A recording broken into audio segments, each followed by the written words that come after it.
கருப்பு உளுந்துங்க. கருப்பு உளுந்து என்னங்க பண்ணலாம் அப்படின்னு கேட்டிங்கன்னா, உங்களுக்கு தேவையான அளவு கருப்பு உளுந்த வாங்கிட்டு வந்து லேசா வறுத்து பவுடர் பண்ணிக்கோங்க.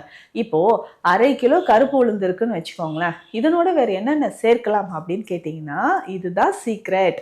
என்ன சேர்க்க போறோம்னா, நெல்லிக்காய் பொடி. கருப்பு உளுந்தும், நெல்லிக்காய் பொடியும் தாராளமா நீங்க சேர்த்து சாப்பிடலாம். எப்படி சேர்க்கலாம்னா, 500 கிராம் கருப்பு உளுந்து பொடி கொரகொரப்பாவே அரைச்சு வச்சுக்கோங்க. அதனோட 100 கிராம் நெல்லிக்காய் பொடி இதில் சேர்த்து கலந்து எடுத்து வச்சிருங்க. அப்போது 1/2 கிலோ 500 கிராம் கருப்பு உளுந்துனா 100 கிராம் நீங்கள் என்ன பண்ணுறீங்கன்னா நெல்லிக்காய் பொடி கலந்து எடுத்து வச்சுக்கோங்க. டெய்லி 2 ஸ்பூன் எடுத்து ஹாட் வாட்டரில் போட்டு ஒரு 2 மினிட்ஸ் பாயில் பண்ணி குடிச்சிக்கிட்டே வாங்களேன். இல்லைங்க இது ஸ்வீட்டாக இருந்தால் நல்லா இருக்குமே அப்படின்னு கேட்டிங்கன்னா கருப்பட்டி சேர்த்துக்கோங்க. அயன் உங்களுக்கு நல்லாவே இன்க்ரீஸ் ஆகும். கொஞ்சமாக ஒரு சின்ன துண்டு கருப்பட்டி சேர்த்து இந்த கஞ்சி, இந்த மால்ட் ரெகுலராக பெண்கள், குழந்தைகள் எல்லாருமே குடிச்சிட்டு வரலாம். மூட்டுக்கள் சம்மந்தப்பட்ட வலியும் உங்களுக்கு குறைய ஆரம்பிக்கும்.